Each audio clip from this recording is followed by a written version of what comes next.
Ahoy! Well, welcome to another episode of The Wave. My name is Adam. My name is Nick. Welcome back to The Wave, the weekly news and chat show from the world famous Bottom of the Stream podcast. And Adam, it's a new year. It is. Happy New Year. It's a new season. It is, Happy new season.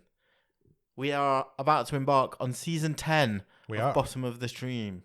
How crazy is that? That's amazing. It is so amazing. Excited. Start a year, start a season. So in theory, we should end the season at the end of the year. If we have no holidays. If we have no breaks or holidays. So we'll see how that figures out. Yeah, we'll see where we are in December. But yeah, so I mean, let's do the admin part first. Come back here on this very feed on Thursday, and we'll have the first episode of season 10. Yeah, We'll pick, as we always do, a movie randomly selected that you can find on Netflix in the UK. Yeah, because we're looking for some hidden gems. we should probably just say that we've already picked it because I did announce it in the Discord. Yeah. So the film has been picked. The reason for that is that we completely forgot to do it in the last episode of last season. We did, yeah. Which was about a month ago. Yeah, it was, to be fair. It feels like a long time since we've sat here together. So we're watching The Girl in the Yellow Jumper. Yeah, we are. Uganda's first ever feature film. Really? Yep. Fantastic. I've got some facts on this film. Good. Man. Some facts. Yeah, it's a Ugandan movie. Yeah. We really are at the bottom of the stream. I can't wait to talk about Ugandan cinema. I can't wait to talk about it either. It's an unusual film. Yeah. But yeah, it's going to be a fun film to dive into.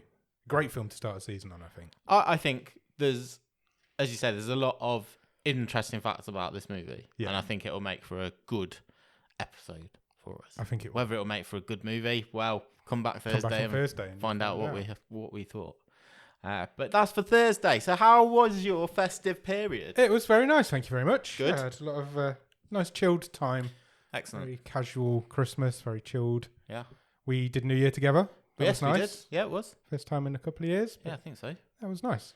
We just hung out, played some games. Ate a lot of food. Yeah. Way too much food for the amount of people. Yeah, way too much. Watched some cool fireworks at midnight and... Yeah. Is it me? This is like old man alert. that whole like fireworks display at midnight in London, does that get longer? It did seem long this year. Or am I just jaded of fireworks? Fireworks displays always, when you're there, always feel a lot shorter. Mm. So it's like, oh, that's that done then. But I feel like on the TV, they maybe do seem to go a bit longer. Yeah. They were good though. I was quite proud of London's attempts this year.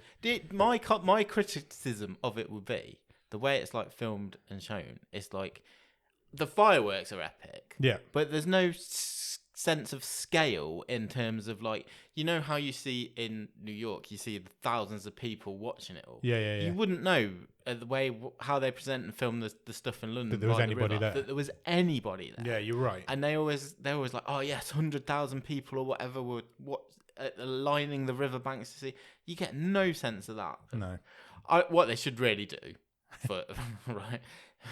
This would never get agreed, but they should really have like your roving reporter. I'd do it. I'd be the man on the street. Somebody in the microphone. crowd. Yeah, go and talk to drunk people about what's your New Year's resolution. That'd be much better than watching Rick Astley perform the same song over and over again. Yeah, you're right. Would you ever go? 100% not. Same. I did. Unless I was being paid in that aforementioned position. I did Times Square at New Year once. Yeah. And I'm glad I've done it because I fucking wouldn't do it now. I would never do it again. I just think you have to be there that early. You get so cold, you can't move. Yeah. You can't eat. You can't even go for a wee in New York. Yeah. You literally penned in, job done. My feet would I'd be worried my toes would fall off. I'm glad I've done it and I can say I've done it, but I would never do it again. Yeah. But yeah. Interesting. Interesting indeed. Cool. Is that it? I think not for the show, just for that part of the show, the way we talk. Is it too late to talk about like Christmas presents? No, we can talk about Christmas presents. presents. What's the best Christmas present you got? 3D printer. Yeah, there's too much stuff around here for me to be tempted to play with. Yeah, You've already took 2 things off me because you thought they would make too much noise during the show. But I've just noticed a massive stack of different coloured filaments, plastic that I can potentially just fiddle with. So I thought, well, what do you get the guy who's got everything? 3D printer. Yeah, sure. Why not? It's been quite fun to learn to like dial it in and get the settings right and everything. Yeah. And buy different accessories for different coloured cut filament Sure. things. But yeah, it's It's fun to watch. It's fun to play with. I'm going to learn how to 3D model stuff so I can design stuff and then print it myself. Yeah. My ultimate aim is to be able to print our logo. Yes. That's what I want to make. That TV with the bottom of the stream logo on the front. That's my ultimate aim in this whole thing. That's the only reason I brought it. I wanted an actual life copy of our bottom of the stream logo. 1 of 1 limited edition. Exactly. Maybe 2. I might make you one too. Oh, okay. 2 of 2 limited edition. Yeah. Other than that, socks, chocolate. You need socks? Always need socks. Yeah. I used to hate, when I was a kid, I used to hate getting clothes for Christmas. But now it's essential. Getting socks is like, thank God I've got some new socks. Saves me a job. Yeah, exactly. What about yourself? A lot of books that I probably will have to find. Like, I'm not being ungrateful. I just need, because they're great, and I asked for pretty much all of them. But it's going to take me all year to read them, which I suppose is good. A couple of pairs of trainers. Yes. I saw some of your nice new trainers. Chocolate. They're nice. Both pairs I've seen, I think. Yeah. And socks. Also socks. We're at the sock age. Yeah. I didn't get any pants this year. Which means I've got to go pant shopping at some point. I did go around the sales. I went to the local shopping mall district area. Okay. And it was not good. Right. I came home empty-handed. Literally didn't buy a single thing. Sales this year have been disappointing. Even Amazon haven't done a sale this year, which is weird. Yeah, strange. I remember Boxing Day, we were going to my in-laws because it's like mid-morning because they were putting on a bit of a buffet and it was on the news bulletin. They did do that thing where they went out and talked to the man on the street at the sales, and it was like, how long have you been here? Oh, I've been queuing since 4 a.m. Why? You can't have had a good Christmas day. No. I'm going to bed early because I'm going to Next in the morning. Exactly. Come on. Get a life. I had to buy all my clothes for the year. I went to the next sale. There was nothing in it. It was not worth getting up at 4 o'clock in the morning for. We should probably get on with the show. Sure. Shall we do some news? Netflix news? We will do some news. We will start with a piece of non-Netflix news. And okay. There is no link in our shared document. And do you know why? There is no link because I am referencing an email. I also received this email. An email found me this week. It did find me also. From Jeff Bezos. Yeah, Mr. Bezos emailed us all. Which I'm sure anyone with Amazon Prime will have received. And we knew that Amazon was going down the ads route. Yes. Following, obviously, Netflix and Disney. But did we know this is how they were doing it? I don't think we knew the layout of how they were doing it. And they are taking a bit of a different approach. And that is, everyone's getting adverts. It's basically, fuck you. Yeah.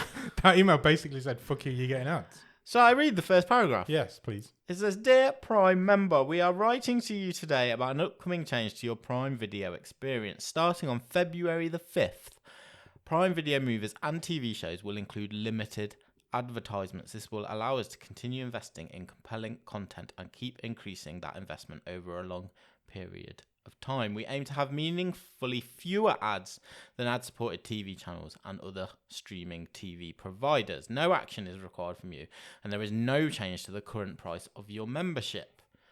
But if you wanted to keep Amazon Prime ad-free, then you will have to pay more money. Yeah. £2.99 here in the UK.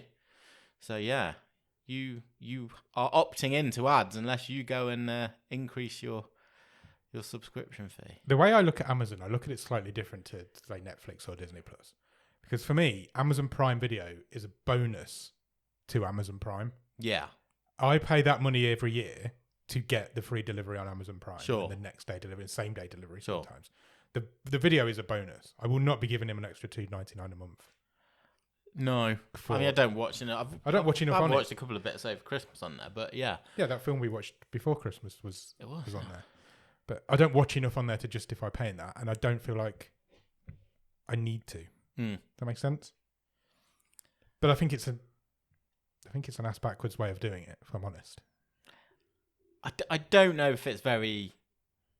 It's not very hearts and minds for your customers, is it? It's not consumer friendly, but then this is Amazon we're talking exactly. about. Exactly. The last thing on their mind is the consumer. Yeah, from February the 5th, that applies here in the UK. It'd be interesting to see how they lay them out. Do we get them during films, before films, after films? How's it going to be? How many is there going to be?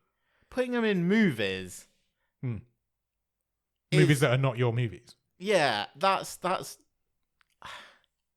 TV shows for years. Maybe it's a conditioning thing. We've been conditioned for years and years. TV shows have breaks. Movies don't have breaks. No, unless you watch them on like Channel 4 or something. Well, but yeah, it doesn't feel nice. Yeah. But it was only a matter of time. It's not like he's the richest man in the world and needs more money, though, is it? So. Sure. Yeah, well, it's happening. Yeah, we said it'd happen. We said when Netflix did it that everybody'd follow suit, and now everybody's followed suit. Yeah. Talking of suits, let's talk about a lawsuit. Okay. Because it feels like a little while since we've talked about someone going after Netflix. But this is happening. This is a legal battle surrounding the Netflix reality show Love is Blind. Okay.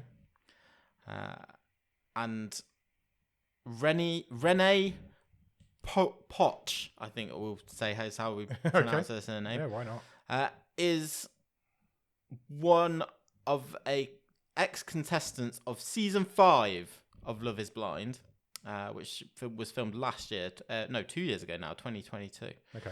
And she says she passed a grueling interview process to get onto the show, and then when she arrived in Los Angeles on her first night, production staff seized her phone, passport, and driver's license. And in the legal filing, she says she was kept locked in a hotel room, unable to leave without a cast wrangler accompanying her. Cast wrangler, what a great job. As part of the reality show, she was put in a showmance with a guy called Carter Wall, who apparently landed a spot on Love is Blind, despite being broke, jobless, unhoused, violent, and addicted to amphetamines. What? So this grueling interview process is not very grueling, is it? Yeah. Post says she was forced to spend long stretches of time alone with this guy, who she describes as being abusive to her, both on and off camera. This is basically alleging that Netflix was lacking in their duty of care to her. Well, yeah, sounds like it. What is the wrinkle in this is that after the filming wrapped, Poach made some public remarks about her experience on the show, which resulted in Delirium, the production company who makes the show for Netflix, basically going into legal battle against her for violating her NDA. Oh, wow. Okay. They were seeking from her $4 million. $4 million?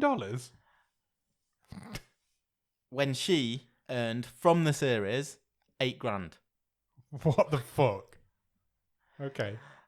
Which has led to her suing back, essentially. Well, she has no choice. She has to sue back. But... Yeah. She told Variety, "I felt like a prisoner. I had no support when I let Delirium know that I didn't feel safe. I tried to deal with these emotions over time.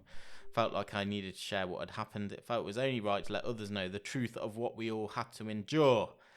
She has employed Hollywood power lawyers Brian Friedman and Mark Gagaros,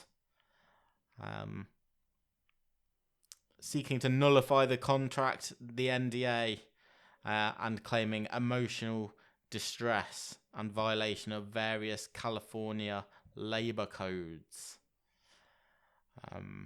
Wow, okay. She is, the lawyers say, one of a few reality TV show participants that they are building cases for. Right. Netflix is not... Netflix doesn't sound good. Somebody different every day, but no, that one doesn't sound good. I don't feel like they'll win that one. We'll see how that one develops, but that's pretty horrific. Imagine paying somebody $8,000 and then wanting $4 million back from them for talking about it. That's insane, isn't it? Yeah, that's absolutely insane. If we hear any more on that, we'll keep you informed. Ricky Gervais is a bit of a knobhead, isn't he? Yeah, absolutely. I mean, 100%. So he had his new special released on Netflix on Christmas Day. He did indeed, yes. Which I think has done okay in the charts. Yeah, it's right up there. He did an interview. He was asked, on Twitter, why there wasn't much promotion for his stand-up, which I feel like I've seen quite a lot of. Yeah, I have as well. But interestingly, Gervais replied by saying, Netflix aren't doing any posters or anything because they can't be arsed, and I'm not doing any interviews because they're all cunts. Oh, okay. Well, funnily enough, I'm not watching it because I can't be asked because he's a cunt. All I've got is you lot. Please watch Armageddon on Netflix. You're not coming back then. He was then asked by a fan why at Netflix weren't advertising it, and Gervais replied, "They think it's going to be huge. Whatever, it doesn't matter." I don't want to watch this. I think I'm 100% with it coming out within the same space of a week of Ricky Gervais and I'm blanking. Why am I going blank? On the other comedy special, the anti-trans guy. Dave Chappelle, both releasing something within the space of a week on Netflix. It's just like, then moaning about it. I mean, come on. Give these middle-aged rich comedians in inverted commas the airtime. Just feels stupid. Yeah, stop being a tosser, Ricky. It's not for me. I've made my feelings known about Gervais before. Yes, The Office is funny. End of. Afterlife's okay. Yeah. Anyway. That got so far up his own arse at the end as well. Moving on to people we like. Okay. So, Zack Snyder, obviously... everyone's favourite on this show. Was the director of Rebel Moon, one of Netflix's big Christmas releases. It was. Have you watched it? Do you know what? I haven't. Not me. I still want to. Okay. I've just not hollowed out the time. It's low down my list. I've not heard a single good word about it from anybody. So pre-release, and it pleases me so much. Pre-release, I did see a couple of 4-star reviews. Yeah, paid for reviews. Probably, yeah. Yeah. But it feels like we've been here before. I'm now seeing sort of quotes from Snyder saying, "Well, look, this isn't the film I wanted to put out. My director's cut's coming out in a few weeks, yeah. And that'll have an extra hour on it. That's the vision I had." I was like, well, I don't want to sit down and watch a 3-hour movie either. Yeah. Why would you want to watch something that's shit but longer? And I think we've only got early figures so far, and this isn't a news story, but early figures indicate on Netflix that this movie is been absolutely smoked on Netflix by the Julia Roberts one. Oh, really? Leave the World Behind. Leave the World Behind, which is interesting. That is interesting because I've not heard many good things about that either. I loved it, but I thought it was good. I enjoyed it. Many good things about it. It certainly didn't have the promotional heft of Netflix behind it, like Rebel Moon Part 1. Someone else has got an opinion. Okay. On Snyder. It's Christopher Nolan. Right, okay. He's a well-respected guy. He is, yeah. You'd think his opinion carries a bit of weight. Would you like to know what he said? Yeah, I would love to. Chris Nolan's done an interview with The Atlantic, and he said, "There is no superhero or science fiction film coming out these days where I don't see some influence from Zack Snyder." What? That could explain why all the superhero movies are shit lately. When you watch a Zack Snyder film, you see and feel his love for the potential of cinema.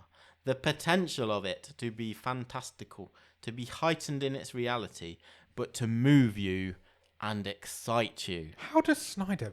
Chris Nolan is a big Zack Snyder fan. How does Snyder hypnotise people into liking him so much? He's really loved in the industry by proper good filmmakers, and I don't get it. I really don't. I don't know if it's his ballsiness. Has he got balls though? Don't you think it takes balls to make Rebel Moon? Which I will caveat, I've not seen it. But Star Wars, isn't it? Well, exactly. This is basically. But to give it all this, it's going to be this huge franchise. We've got a world. It's going to have. Is it balls or is it ego? And I'll wait till I've seen it. But many reviews say there is nothing original in here. Yeah, that's what I've heard. Star Wars. It's Star Trek. It's So all of them mingled together. Yeah. Yeah. It feels like he's like, I said this to somebody in our Discord, it feels like he's just got this whole universe in his head and he showed us a tiny snippet of it and doesn't understand why we don't understand all of it. It really feels like that. And yeah. I think we did have a conversation, didn't we? Because we in the Discord I put the link to, so on Tudum, Netflix's one of Netflix's website, there is a infographic which you can scroll down, and it's basically the Bible of the world of Rebel Moon, Right, and okay. it is massive. Really? But it's like, have you made a good movie if you're telling me I need to go and read this? No, you haven't. Because, yes, Star Wars has that lore. But that lore's been built for 50 years. Yeah. It's like, it's not like everything's just been thrown out there all at once and gone, understand this and enjoy it. Snyder said in an interview also with Entertainment Weekly that fans should expect an extended version of the Netflix film soon, which will have close to an hour of extra content. He said, "I'm super proud of the PG-13 version of the movie, but the R-rated version is my original thesis for what this movie could be." This is something I don't understand from Netflix either. Because you've given Snyder this opportunity to make this film, but then you've cut it right down and made it a PG-13. Yeah. And then a few weeks later, given him the opportunity to release what he wanted. Surely you release the big version first, and then you do the cut. If you're going to do that. But I think it's Snyder. I see that logic in one respect, but I also see the logic of... But I think this logic is based on a false truth, which is people believe there is this huge Snyder fan thing because of things like the clamouring for his cut of Justice League and stuff.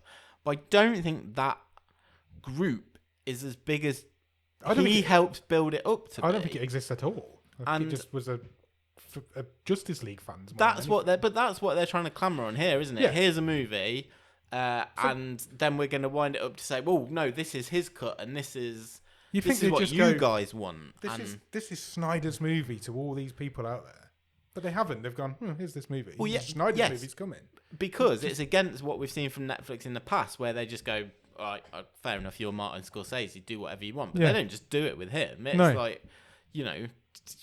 often we see even Leave the World Behind when we were talking about that a couple of weeks ago, saying this is just, you've just let someone go with this, and this would have been a better movie with 20 minutes hunked off it. Yeah. So why are you doing the opposite for Snyder? It's to create this sort of it must Snyderverse. It absolutely must be thing. I don't know. I don't think there's anybody clamouring for the R-rated supercut of this movie. I don't think there's anybody out there waiting for it. And I don't think anybody who's seen Rebel Moon is also going to go, well, I'm definitely watching that again. And if there is, there's not many. Interesting. It is interesting. I find this whole Rebel Moon story has been fascinating for the last year and a bit, however long we've known this has come in. The whole thing's been interesting, but I'm still never watching it. Our latest update in the MCU roundabout. Yeah, this feels like a long time ago now, but a couple of bits of news of development since we last did this podcast. Which the first one, which most people would definitely be aware, that's confirmation that Marvel have parted ways with Jonathan Majors. Yeah, I think we knew this was coming. His conviction on 2 counts of harassment. He's out as Kang. Yeah, I think we knew that was coming. So it's back to the drawing board. We've already covered a lot of the directorial and writing changes for phase whatever it is of. Yeah, it's going to be really interesting to see what they do with that character and if they move forward with that character or if they move forward in a different direction. It can just be someone else, can't it? I think it has to be, because those scripts and that story's now made, and the arch of where they're going is going to have that character in it. They can't change it now. I wouldn't have thought. But interestingly associated to that, Disney's Searchlight film division had snapped up an independent movie which Majors was in called Magazine Dreams, which they bought after it had premiered at the Sundance Film Festival last year. That has now been removed from the company's release schedule. Okay. Also, a movie in post-production from Protagonist pictures called The Man in My Basement. That has apparently been removed from calendars. Okay. As have been removed from broadcast several adverts that Jonathan Majors stars in right. over in the States for the US Army and the Texas Rangers baseball team. Oh, right. Wow. Another project that he had signed up for was Spike Lee's next movie, which is Dat Understudy, which was set to go at Amazon. You know what they need to do for that one? Bring in an understudy. Yeah. I'm so funny. Another departure. Fuck Jonathan Majors, that's all we should say. Sure. From the MCU. This is a surprising one. Stephen Yeun. Yeah. Which is not a great start for a movie we talked about maybe a month or so ago. Yeah. Thunderbolts. Yes. From which Wyatt Russell said it's time for Marvel to make a good movie. He did. Well, Stephen Yeun will no longer be part of it. There's nothing untoward about this. It is believed it is a scheduling conflict following the actors' yeah, strike. there's gonna be all sorts of this stuff going on. Yeah, he was going to play Sentry in the movie, one of the members of this team. But yeah, he will no longer. Because he's a busy man. He's an in-demand guy. He is. He's in everything. Yeah. He's got to do another series of Beef. Indeed. Indeed he has.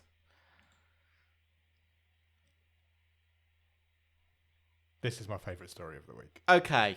I think it might be my least favourite because I'm petrified you're going to make me watch Oh, some of these 100%. movies. 100% you're watching this You movie. may have seen, because this was quite a big news story over Yes. the festive period, that the copyright ran out on the Steamboat Willie version of Mickey Mouse. Yes. And that was on the 1st of January. That image, that character, entered the public domain use. It did indeed. And set very much by the precedent last year from Winnie the Pooh, Blood and Honey. Which we did watch on our watch-along. We did watch on a watch-along. And was by far the worst movie I watched last year. I expected it to be bad, just to recap. Yeah, 100%. What I didn't expect was to be so bleak. Yeah, it was awful. It was so bleak and demoralising. Yeah, why was this not done in a humorous, fun way? Yeah, have fun with it. Yeah. What you've done is made a really dark, bleak, honestly, horrible horror movie. Mentally, I was in a worse place having watched Winnie the Pooh, Blood and Honey. Absolutely. When I Do not watch that movie. It's awful. Anyway, that movie made $4 million worldwide on a $100,000 budget. Massive.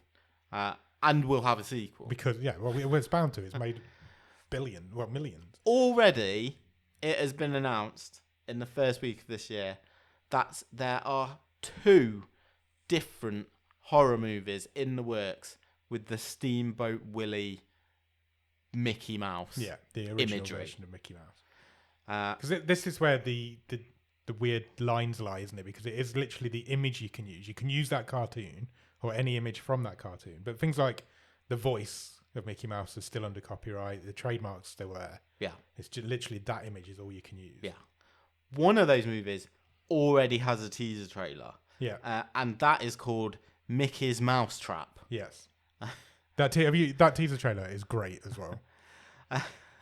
The synopsis for that is: it's Alex's 21st birthday, but she is stuck at the amusement arcade on a late shift.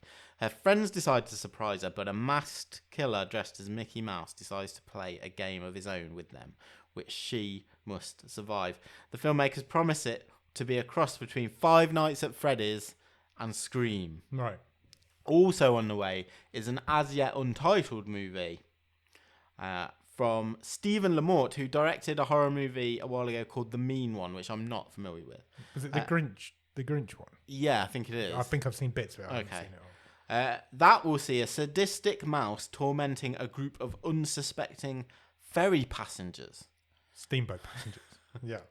Shooting for that one doesn't begin until the spring, but Lamort has done a press release in which he says Steamboat Willie has brought joy to generations, but beneath that cheerful exterior lies a potential for pure unhinged terror. No, It's a project which I've been dreaming of, and I can't wait to unleash this twisted take on a beloved character to the world. That's brilliant. Fucking bring this on. I love this. I want as much of this as possible on anything. But they don't have to be slasher fic. No, they again, this absolutely came don't up in have our to be slasher Discord. fic. Go out there and do stuff with them. But I don't need 100 versions of Mickey Mouse is a what twisted Blood and horror Honey bastard. was. Yeah, no, you're right. It's just they're the easiest and cheapest movies to make, so that's what people are going to do. I think I saw there was a computer game coming as well, a video game of like a horror video game Mickey Mouse. Right. I'm pretty sure I saw that at some point. People have that Mickey's Mousetrap got announced on New Year's Day. Yeah. The day that the copyright went. You could do. And it's clearly made. Yeah. But I think like you could do that in a video game. I'm more interested in that because you could do that animated style, like we saw with like Cuphead. Yeah. You know that. You've got to be careful though, because they may have lost the trademark on that one particular cartoon, but they'll still own animation trademarks on Mickey Mouse. They'll still own the voice of Mickey Mouse, the new look. That character in Steamboat Willie looks nothing like the Mickey Mouse we know now. No. So you've got to be really careful, especially if you're doing it animated. Yeah. You've got to be really careful because Disney will come after people who do this. Don't want to be sat opposite the table from the Disney lawyers. No, exactly. And any little thing they can pounce on, they will, because they will not want to fuck over Mickey Mouse. Yeah. They changed the law for that twice. Originally it was supposed to expire in 1984, and they changed the law to give them another 20 years, and then in 2004 they did the same again. Yeah. And it's only now that they can't do that anymore. Yeah. So they really didn't want that in the public domain. It's really interesting that it has actually got out there. But yeah, do something different with it. Well, exactly.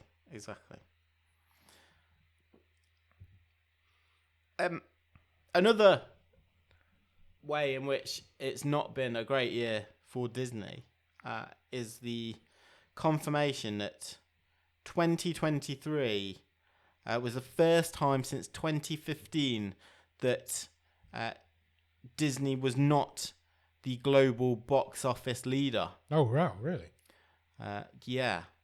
It came second in terms of cash brought in to Universal. Universal had a great year though last year. Yeah. Not by much. No. But Universal collected $4.9 billion in dollars in worldwide ticket sales in 2023. Led by Super Mario Brothers movie. Yeah.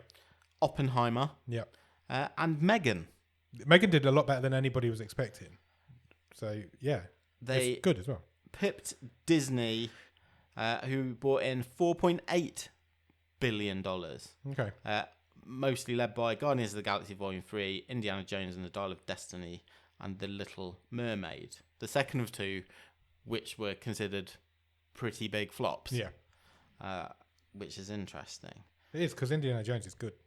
The slight caveat, it doesn't matter, I guess, if you get the win. Yeah. But the Universal slate of movies was 24 movies. Okay. Disney was only 17. Okay. So percentage-wise, but a win's a win. A win's a win, yeah. Disney did still have the most titles of any studio in the top 10 movies of the year. Okay. But neither of them had the top grossing movie of the year, because that went to Warner Brothers, which was Barbie. Yeah. Clearly, easily the best, with the highest box office movie of last year. It was also the first time since 2014 that none of Disney's cinematic releases in a calendar year crossed the $1 billion oh, really? benchmark. That's more interesting for me. Yeah. Wow. The top one being Guardians of the Galaxy Volume 3 with $845 million. That's not even much for a Marvel movie. No. That's really interesting. Yeah. And I look, there's lots of caveats to that. Disney movies are generally more expensive. Yeah. The tentpole movies. They go to Disney Plus a lot quicker than Ant-Man's a good... Quantumania is a good example. So it's the 10th highest grossing movie of the year 476 million. Yeah. But lost money. Wow. When you take into account its budget, its spend on marketing and the like. So, yeah. Cool. Yeah, I thought that's some interesting numbers. It is interesting. And then a couple of bits of news just to finish. I don't know if you've seen this one. I have seen this one. I find this really interesting. But this week, or it'll be last week as you listen to this, it is believed for the first time ever, an actual human has beaten the game of Tetris. Yeah. Have you seen this footage? I haven't seen the footage. Of the kid. I know you got to watch it. They just twitch their fingers, don't they? I know that much. Yeah, it's on this article. Okay. So when you get time later, I'll watch it. It's basically that you keep playing Tetris until you get you top out the score basically at like 9,999,000 till it can't count anymore. Yeah, and then it just crashes. Yeah, because nobody was ever supposed to get that. Yeah, it's been done by AI. Yeah, but it's believed this is the first time that an actual human's done it. We can post a link in the Discord. You can see the YouTube footage of this boy. It's 13. It's 13. It's the lad who's 13 in Oklahoma. What's incredible is that he did it in 38 minutes. Yeah. And he reached level 157. Now, until I think it was 4 years ago, people thought the game crashed at level 29. Yeah. And it doesn't. It goes to level 157. So, 4 years ago, nobody even got past level 29. The individual in question is a young kid by the name of Willys Gibson. He 13 and he's been practicing 20 hours a week. He does on Tetris. Crazy. Yeah. Look at the end screen as well. He's not even anywhere near the top. No. No. He dedicated his win to his late father, who died just last month. Oh, wow. He only started playing Tetris 2 years ago. But yes, rolling the controller. That's what they call it. Yeah, it's like they just basically twitch fingers, so they don't even move. Yeah. They just like twitch their muscles and it presses the buttons. But no, it's insane. It's absolutely insane. Good for him. But where do you go from there? Conventions should circuit, surely. Yeah. Do it again. Do it again, mate. If you can do it again. There'll be a movie about that. Oh, 100%. 100%. Yeah. And then the final bit of news is a bit of sad news, and that is the passing of famed British actor Tom Wilkinson. Yeah, I saw this. This is really sad. Passed away last week at the age of only 75. I'm going to say I would have presumed he was older. Yeah, I would have put him older than that, to be fair. But, I mean, you'd have seen him in loads of stuff. He was in Full Monty. Yeah. Just pops up in everything in this country. Yeah, he's one of those faces that's just Shakespeare in Love, Batman Begins, Mission Impossible, Grand Budapest Hotel, Eternal Sunshine of the Spotless Mind. It's just loads of stuff. He was always one of those guys that was always on TV as well, wasn't he? He was like in everything on TV. Yeah. Twice nominated for an Oscar. Oh, really?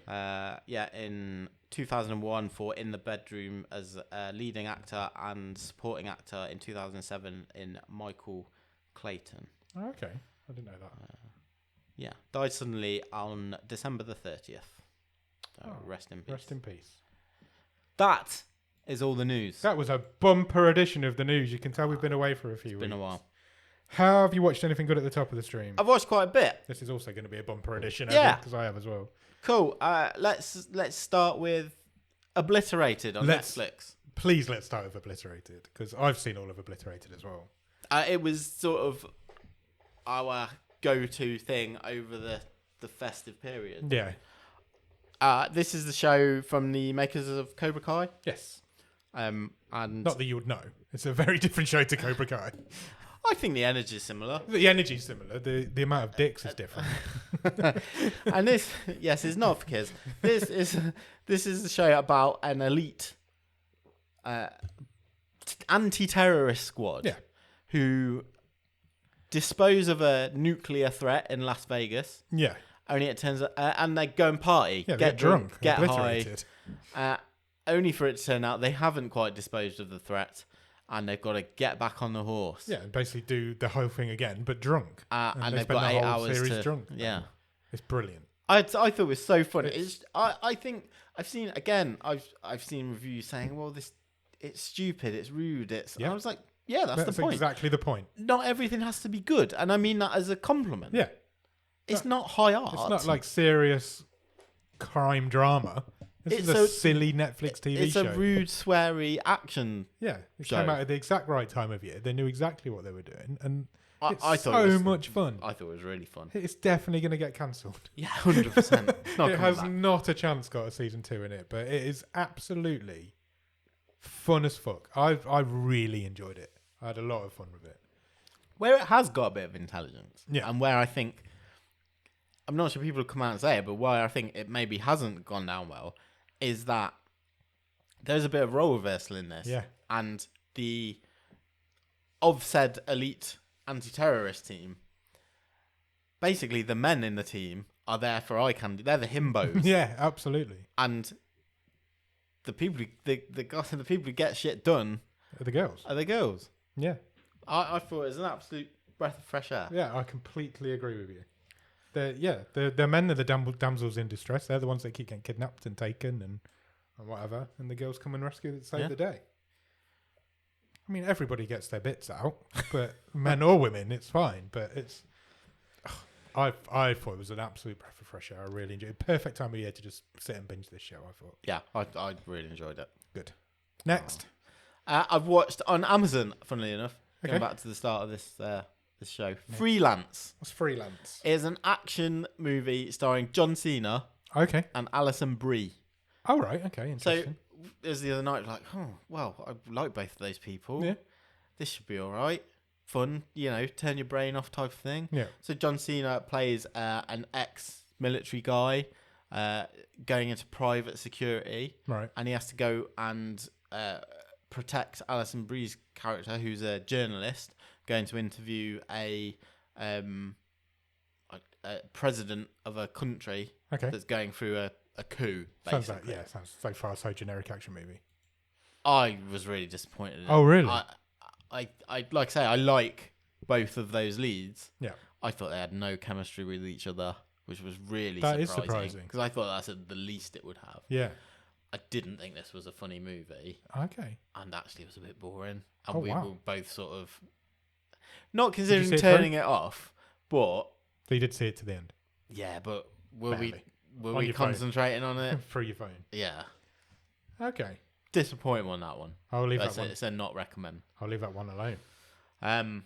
What else? I've completed season 3 of Only Murders in the Building. Okay, so just a bit behind on that. Yeah, just totally dropped off after about 2 episodes. Okay. But just picked it back up. Really enjoyed it. Yeah, great show.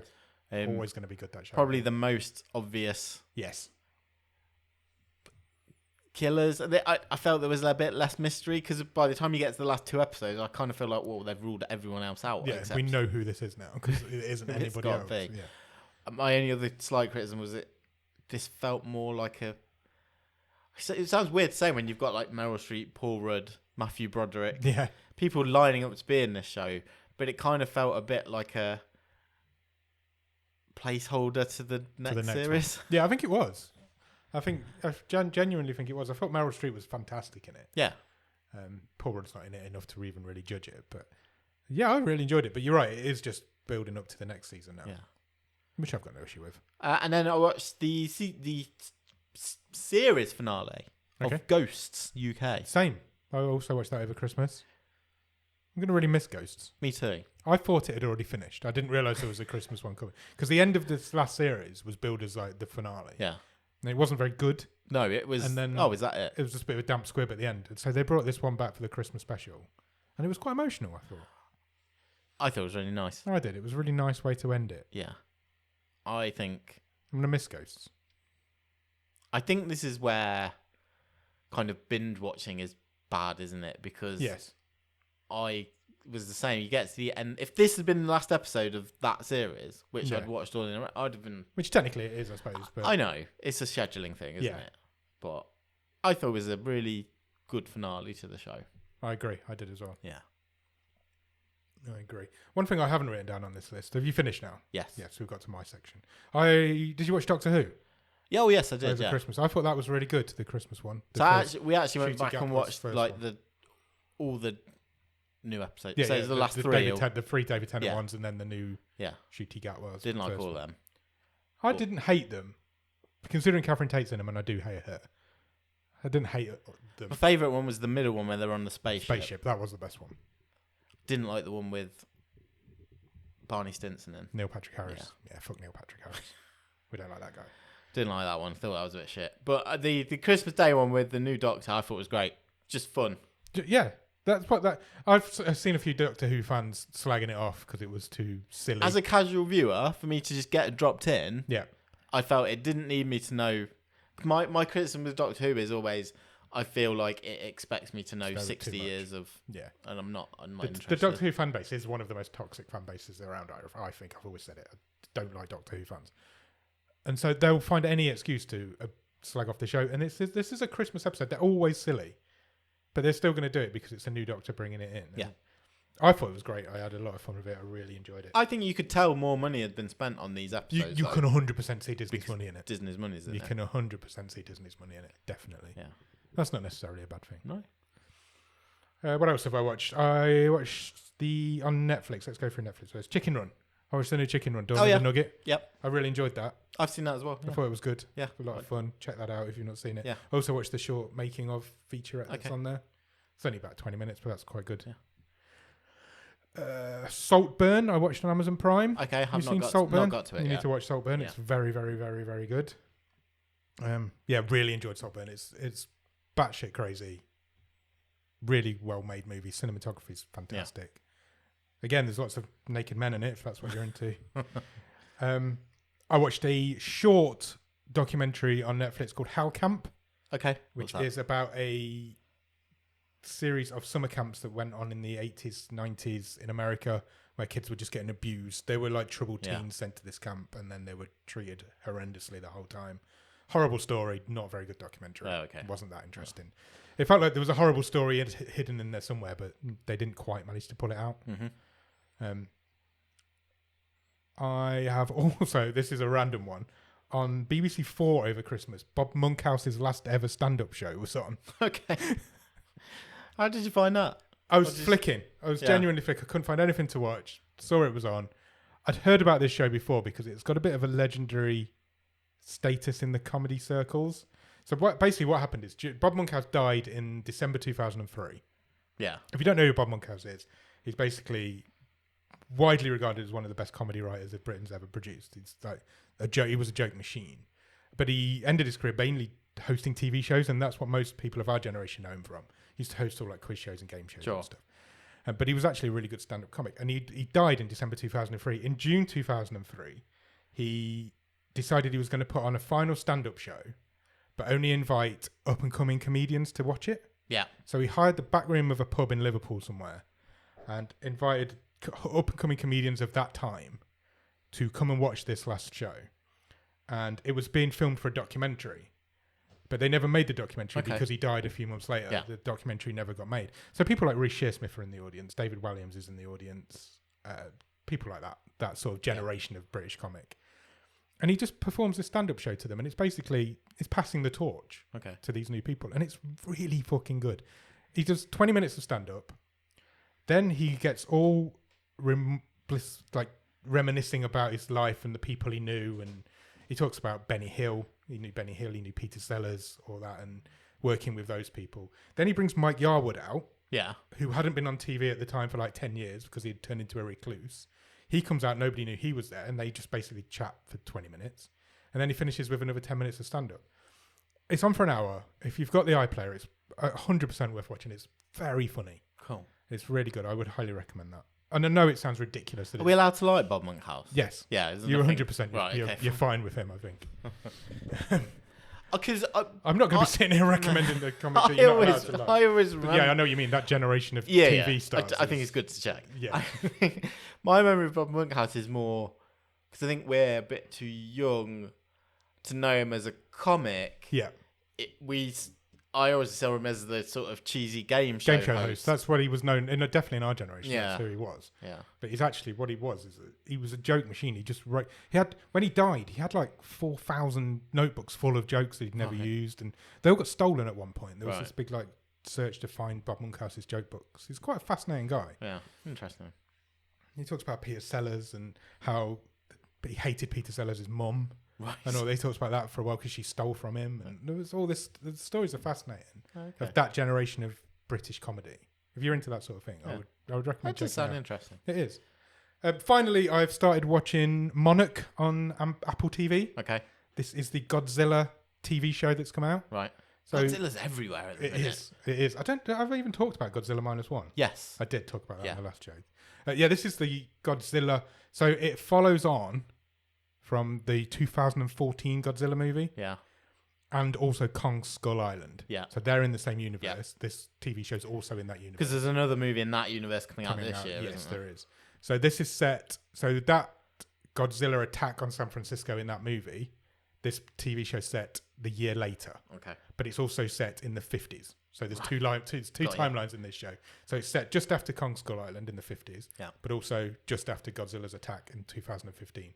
So it's how San Francisco is rebuilding. Got ya. And also how the government are trying to cover up these monsters now that everybody knows they're there. But it's before the Godzilla versus Kong that was the last movie. Correct. Right, okay. So, and it's all about, and Kurt Russell's in it. Yeah. Wyatt Russell's in it. Yeah. They play the same character. Nice. In different time periods. It's bound to happen at some point. Yeah. It's really good. I'm about halfway through. I was worried with it being a TV show that there'd be a lot of chatting and not many monsters in it. Mm-hmm. But I think there's been a monster in every episode so far. Because they're going around trying to find these titans in the 50s. And then the people in 2015 are trying to find the evidence that's been covered up that these people found in the 50s. Right. So it's really, I'd recommend it. It's called Monarch Legacy of Monsters. Cool. I've not finished it yet, so I can't fully recommend it, but I've enjoyed what I've seen so far. Good. That was a lot of talking. I think I'm done. Plenty going on. I think I am done. How are we doing for time?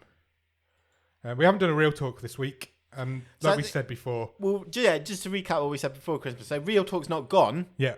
But it's just going to be less frequent. I think it's not necessarily going to be a weekly thing. Yeah. We'll drop it in when we want to drop it in. Yeah. We have also got a couple of other ideas. Yeah. We've just not quite managed to nail down talking to each other about which one we're going to go with first. Yeah, so watch this space. Yeah. Or listen to this podcast, which is the audio equivalent of watching this space. Yes, I guess. it is. Listen to this podcast. And if you do listen to this podcast, which you are doing as we speak, tell more people to listen to this podcast. That's what we do. So I don't know if you remember, Nick, in the last episode of The Wave, this is how we'll end this wave, I think, you did a little game for me. Yep. Which was basically a this or that, quick fire. Here's one thing or the other thing. You pick them. Don't give it any thought. Just pick them. And it was quite good fun. I quite enjoyed it. Yeah. And I said to you at the end of it, I'm going to do that for you in the next episode. Yeah. Guess what? I haven't forgotten. I've done it. Oh, I'm really excited. Good. I think I've got about 40, which I think is about what you did. Yeah, I think so. So we'll quick fire through these. Okay. See what you think. And see if we learn anything more about you. Brilliant. Like you learnt about me in the last one. I learn about myself. Or if you learn about yourself. Exactly. So are you ready for the first one? Yeah. Coke or Pepsi? Coke. Ooh. Wedgies or chips? Chips. Correct. Chalk or cheese? Cheese. Dreams or nightmares? Dreams. Dogs or cats? Cats. Daddy or chips? Chips. Big Lebowski or Reservoir Dogs? Big Lebowski. Hotbot or Buster's Malheart? Buster's Malheart. Mirage or Blood and Gold? Mirage. Ooh. Bath or shower? Bath. Ross or Rachel? Ross. Wayne or Lisa? Wayne. Kit or cat? Cat. Left Twix or right Twix? Left Twix. Asda or Tesco? Asda. Take that or Rick Astley? Take that. King or Queen? Queens. Christmas or New Year? Christmas.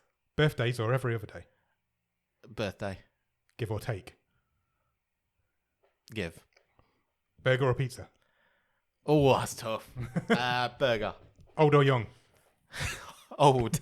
Fingers or toes? Fingers. Teeth or tits? Tits. Boys or girls?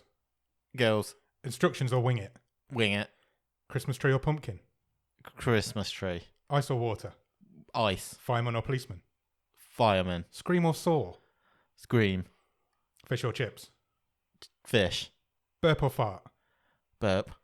2023 or 2024? 24. Haz or Jordan? Jordan. Ross or Sam? Ross. Ooh. Big Bird or Snuffleupagus? Big Bird. Sam or Jordan? Sam. Twins or triplets? Twins. Robbie Williams or Robin Williams? Robin Williams. Android or Apple? Apple. Sun or Moon? Sun. Grinch or Scrooge? Scrooge. Adam or Nick? Nick. That's the end. Well Very done. good. I feel like we learned something about you there. There was a lot of chip-based questions. Yeah, no, I don't know. I must have been hungry on our own. I enjoyed doing that. I enjoyed putting Daddy or Chips in. Do you remember that? Yeah, I do. Yeah. That was good fun. Yes, I really enjoyed that. Good. I think that's one we could potentially revisit once a season. Yeah, I think we should do that quite often. I quite liked it. Something along those lines, at least. I think we've done a wave.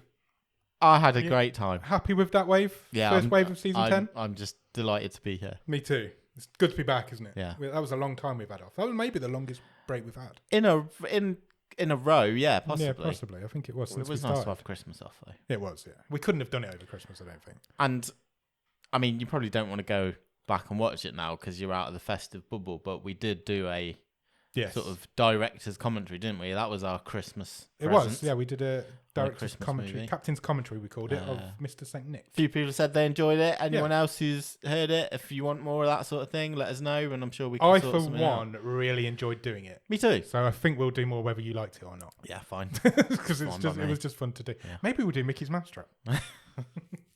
Maybe. Maybe we should. Good. Cool. Right. Thank you for listening to The Wave. We'll be back on Thursday to talk about The Girl in the Yellow Jumper. We sure will. Which is the opening film of season 10. So come back then and we'll be here. Cheers. Bye.